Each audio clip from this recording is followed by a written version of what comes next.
बापू की आत्मकथा सत्य के प्रयोग के पिछले अध्याय में आपने सुना कि अभी हड़ताल शुरू हुए कोई 2 हफ्ते ही गुजरे थे कि मजदूरों की हिम्मत टूटने लगी।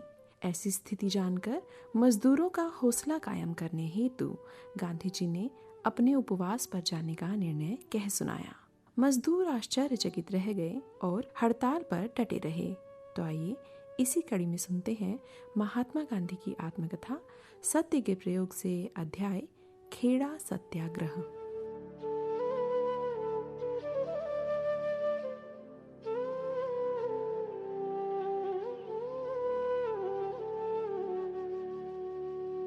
मजदूरों की हड़ताल समाप्त होने के बाद दम लेने को भी समय न मिला और मुझे खेड़ा जिले के सत्याग्रह का काम हाथ में लेना पड़ा। खेड़ा जिले में अकाल की सी स्थिति होने के कारण खेड़ा के पाटीदार लोग लगान माफ कराने की कोशिश कर रहे थे।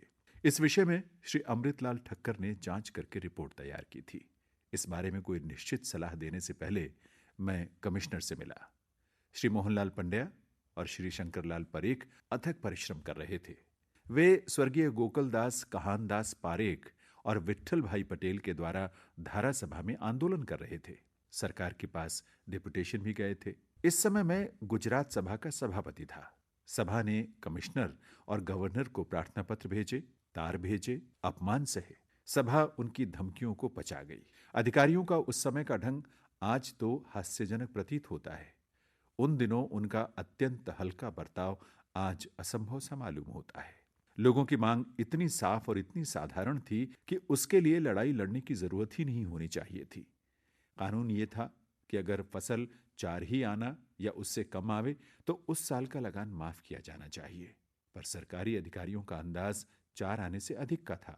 लोगों द्वारा यह सिद्ध किया जा रहा था कि उपज 4 आने से कम कूती जानी चाहिए, पर सरकार क्यों मानने लगी? लोगों की ओर से पंच बैठाने की मांग की गई। सरकार को वो असह्य मालूम हुई। जितना अनुनय विनय हो सकता था सो सब कर चुकने के बाद और साथियों से परामर्श करने के पश्चात मैंने सत्याग्रह करने की सलाह दी। साथियों में खेड़ा जिले के सेवकों के अतिरिक्त मुख्यतः श्री वल्लभ भाई पटेल, श्री शंकरलाल बैकर, अनुसुईया बहन, इंदुलाल कन्हैया याज्ञिक और महादेव देसाई आदि थे। श्री वल्लभ भाई अपनी बड़ी और बढ़ती हुई वकालत की बलि देकर आए थे। ऐसा कहा जा सकता है कि इसके बाद वे निश्चिंत होकर वकालत कर ही न सके। हम नाडियाद के अनाथाश्रम में ठहरे थे। अनाथाश्रम में ठहरने को कोई विशेषता न समझे। नाडियाद में उसके जैसा स्वतंत्र मकान नहीं था जिसमें इतने सारे लोग समा सकें। अंत में सबने इस प्रतिज्ञा पर हस्ताक्षर किए। हम जानते हैं कि हमारे गांव की फसल 4 आने से कम हुई है। इस कारण हमने सरकार से प्रार्थना की कि वो लगान वसूली का काम अगले वर्ष तक मुलतवी रखे। फिर भी वो मुलतवी नहीं किया। इसलिए हम यहां हस्ताक्षर करने वाले लोग ये प्रतिज्ञा करते हैं कि हम सब इस साल का पूरा या बाकी रहा सरकारी लगान नहीं देंगे, पर उसे वसूल करने के लिए सरकार जो भी कानूनी कार्रवाई करना चाहेगी हम करने देंगे और उससे होने वाले दुख सहन करेंगे।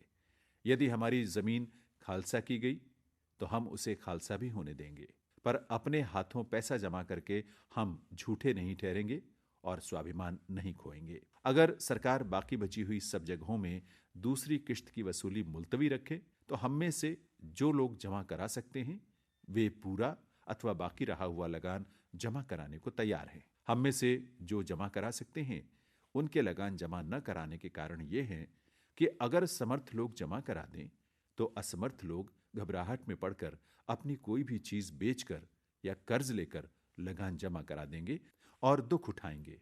हमारी मान्यता है कि ऐसी स्थिति में गरीबों की रक्षा करना समर्थ लोगों का कर्तव्य है। इस लड़ाई के लिए मैं अभी अधिक प्रकरण नहीं दे सकता, इसलिए अनेक मीठे स्मरण छोड़ देने पड़ेंगे। जो इस महत्वपूर्ण लड़ाई का गहरा अध्ययन करना चाहे उन्हें श्री शंकरलाल परीख द्वारा लिखित खेड़ा की लड़ाई का विस्तृत प्रामाणिक इतिहास पढ़ जाने की मैं सिफारिश करता हूं। अभी आप सुन रहे थे महात्मा गांधी की आत्मकथा सत्य के प्रयोग से अध्याय खेड़ा सत्याग्रह। वाचन स्वर था जैनेन्द्र सिंह का।